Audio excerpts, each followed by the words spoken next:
आपण सायबर साठी पैसे ठेवलेत, पण अध्यक्ष महाराज एकीकडे महाराष्ट्रामध्ये अनेक गोष्टी करत असताना एक OYO नावाची एक हॉटेल चेन तयार झाली अध्यक्ष महाराज। मी आता येताना बघितलं की शहराच्या 20-20 किलोमीटर दूर एका निर्जन ठिकाणी OYO, आणि मग मनात शंका आली की हे OYO हॉटेल चेन काय आहे। अध्यक्ष महाराज, ही अतिशय गंभीर बाब सरकारने लक्ष देण्याची आहे की या हॉटेलसाठी कोणत्याही ग्रामपंचायतची परवानगी घेतली जात नाही, कोणत्याही नगर परिषदची परवानगी घेतली जात नाही, कोणत्याही महानगरपालिकेची परवानगी घेतली जात नाही, आणि या हॉटेलमध्ये 1 तासासाठी खोली भाड्याने दिल्या जाते।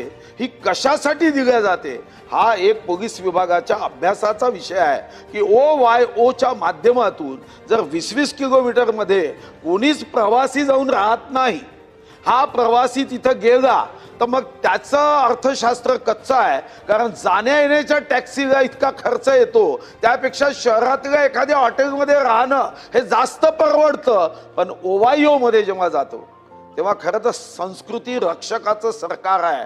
इथं जर संस्कृतीचा ऱ्हास होत असेल तर माननीय उद्योग आपला गृह राज्यमंत्री बसले आहे, त्यांना OYOचा अभ्यास करावा आणि एकदा महाराष्ट्रात किती OYO आहे याची माहिती हे माननीय मंत्री महोदयांनी देण्याची आवश्यकता आहे।